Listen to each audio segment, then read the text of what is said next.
There are some questions here from the internet. I hope, meron kaming IQ dito Sige. internet questions. From CJ Bonto, ito mo nakakatawa to. Ikaw ang nabubasa.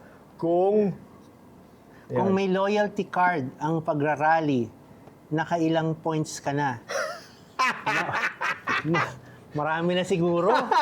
Marami na. Marami ng points. Oo, kaya lang yung points, wala kang paggagamitan nun eh. Wala magagamitan. Wala na mga katumbas yun. Hindi. Ang katumbas nun, pare, pagmamahal ng tao sa'yo. Ganun lang yun, di ba? Actually, kasi pag may rally, ikaw ang ganinahanap. Oo nga di ba? eh. Okay. Okay. Ito, yan. From Filma Huntilla Kalimutan. Ayan, pare, ikaw na. Bakit hindi ka nagrarally ngayon ang tahimik mo? To think this is the worst admin ever. Ang DDS yan. DDS. Kakarally lang namin nung February 25, nandoon kami sa EDSA People Power Monument. Okay. So naman, we are very much in the streets, no? Hindi yun dahil parang kakampi namin itong administration. I don't think that's even true, no? At kitang-kita naman na we have opposed many of the policies, no, of this administration. Pero okay, let's quickly jump into that. Yung EDSA natin, we're all na tayo niyan, may isip na tayo niyan, no? Do you think that after how many years did it work? Well, yung EDSA ang nagawa lang niya. Siyempre, natanggal yung diktadura, napalitan yung namumuno. Pero hindi naman niya nabago lahat eh. Di ba? Okay. So, yun nga, I mean, yung tragedy doon, after EDSA, nagkaroon pa ng second Marcos administration. No? Yeah. That's the clearest proof na talagang hindi natin nabago. Kasi nakabalik pa eh. Right. Diba? Dapat hindi na nakakabalik yun sa ibang bansa nga. Unthinkable din na makakabalik pa yung mga ganun. Pero here we are. Diba? Okay, ito pare. From Arthur Puyat. Yan. He might be an atheist. Yan. Please ask if he believes nothing created everything and then tell him to make a case to the world. Ano, mabigat ha? Mabigat. Pwede naman ako, galing ako sa Catholic all-boys school. Ganun ba? Oo, from elementary to high school. No? Masyado malalim. Ito maganda, dong kay Dudong. Bakit ito maganda to? Because ikaw ang ng Makabayan Black eh. Bakit mga kandidato ng Makabayan ang dapat naming piliin from Dong Dudong?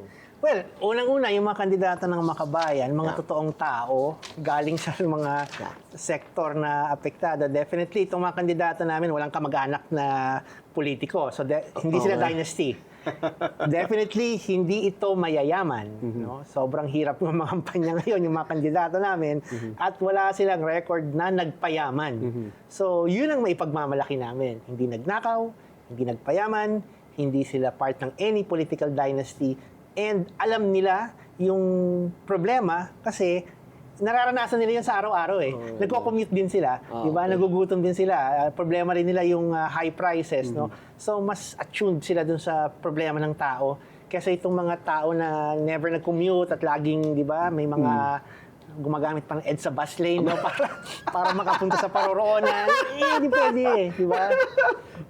Tama. At least alam mo yung sila yung tunay na may hugot yung sinasabi mo. Danas nila yung mga problema. And I think we need more of those people kaysa yung mga tao na, people creating our transport policies and laws but they don't use public transportation.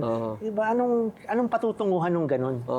That's correct. Sabi nga nila, mas madali yung mas maigi yung nakaramdam ng hirap para alam nila kung ano. Merong tawag doon na sinasabi nila yung ikaw ang actual you cannot give what you do not have. Ika nga, di ba? You should know the poverty somehow one way or the other para for you to be able to give out and give back, no? Kung paano sa amin i-resolve. lang, bigyan natin ng chance to. Kasi ito, nasubukan na natin yung yung mayayaman, yung bilyonaryo, yung real estate developer. Nasubukan na natin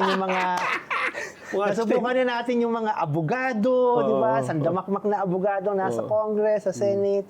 Subukan kaya natin na ito magsasaka.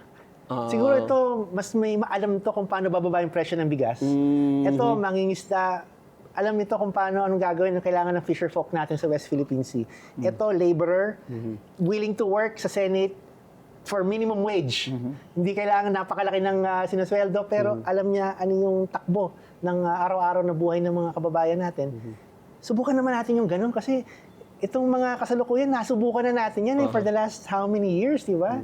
Wala namang makabuluhang nagbago.